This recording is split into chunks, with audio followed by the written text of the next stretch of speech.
Pengertian landasan. Landasan adalah dasar tempat berpijak atau tempat dimulainya suatu perbuatan.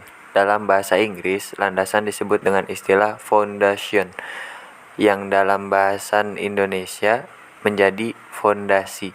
Dalam membuat suatu bangunan, fondasi merupakan bagian yang sangat penting agar bangunan itu bisa berdiri tegak dan kokoh serta kuat. Pengertian pendidikan.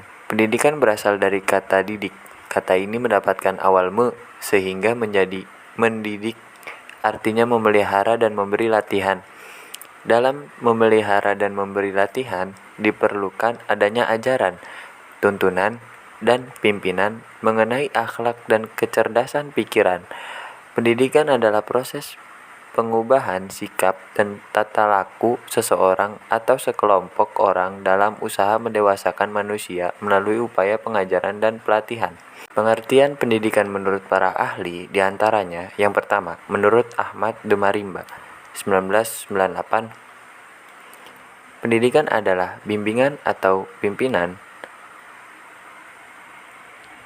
secara sadar oleh pendidik terhadap perkembangan jasmani dan rohani anak didik menuju terbentuknya kepribadian yang utama. Yang kedua, menurut At-Tafsir 2004, menyatakan bahwa pendidikan adalah bimbingan yang diberikan kepada seseorang agar dia berkembang secara maksimal.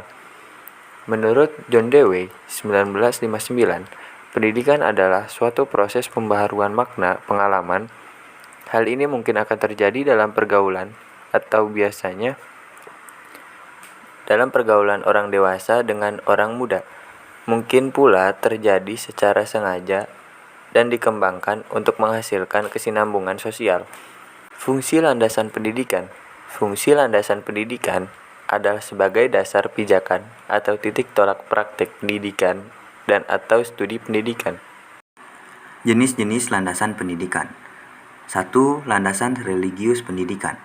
Landasan religius pendidikan adalah asumsi-asumsi yang bersumber dari ajaran agama yang dijadikan titik tolak dalam pendidikan. 2. Landasan filosofis pendidikan.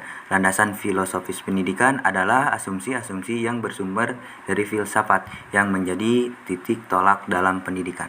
3. Landasan ilmiah pendidikan.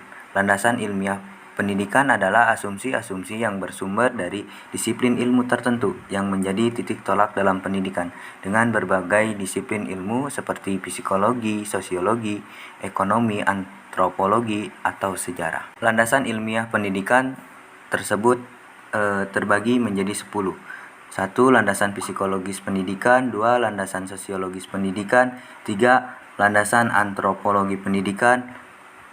4. Ekonomi pendidikan. 5. Landasan biologis pendidikan. 6. Landasan politik pendidikan. 7. Landasan historis pendidikan. 8. Landasan fisiologis pendidikan. 9. Landasan hukum yuridis pendidikan. Pengertian landasan sosiologis. Landasan sosiologis merupakan pertimbangan atau alasan yang menggambarkan bahwa peraturan yang dibentuk untuk memenuhi kebutuhan masyarakat dalam berbagai aspek. Landasan sosiologis sesungguhnya menyangkut fakta empiris mengenai perkembangan masalah atau kebutuhan masyarakat dan negara. Pengertian landasan antropologis pendidikan. Landasan antropologis adalah asumsi-asumsi yang bersumber dari kaidah-kaidah antropologi yang dijadikan titik tolak pendidikan. Contohnya, perbedaan kebudayaan masyarakat di berbagai daerah, misalnya sistem mata pencaharian, bahasa, kesenian, dan lain-lain.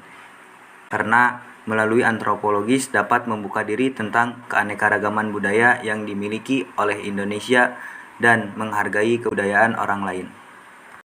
Aplikasi landasan antropologi dalam pendidikan saat ini. A. Model pembelajaran berbasis budaya lokal. Model pembelajaran ini diterapkan melalui muatan lokal. Materi disesuaikan dengan potensi lokal masing-masing daerah di lingkungan sekolah. B. Pembelajaran dengan modeling. Modeling adalah metode pembelajaran dengan menggunakan model guru sebagai objek belajar perubahan tingkah laku yang kemudian ditiru oleh siswa. Modeling ini bertujuan untuk mengembangkan keterampilan fisik dan mental siswa. Implikasi landasan antropologis dalam pendidikan. Pertama, mengidentifikasi kebutuhan belajar masyarakat. Identifikasi kebutuhan masyarakat ini bersumber dari informasi masyarakat sekitar. Masyarakat tersebut terdiri atas tokoh masyarakat, baik secara formal maupun non-formal, tokoh agama dan perwakilan masyarakat kelas bawah. Hal ini bertujuan untuk memperoleh informasi dan data yang dijadikan bahan pengembangan kurikulum. Yang kedua, ketertiban partisipasi masyarakat. Setelah mengidentifikasi kebutuhan belajar, maka masyarakat ikut serta dalam merancang kurikulum, menyediakan sarana dan prasarana, menentukan narasumber sebagai fasilitas, dan ikut menilai hasil belajar. Yang ketiga, pemberian pendidikan kecakapan hidup. Pendidikan kecakapan hidup merupakan pendidikan dalam bentuk pemberian keterampilan dan kemampuan dasar pendukung fungsional, membaca, menulis, berhitung, memecahkan masalah, mengelola sumber daya, bekerja dalam kelompok, dan menggunakan teknologi. Sekian dari kelompok kami. Assalamualaikum warahmatullahi wabarakatuh.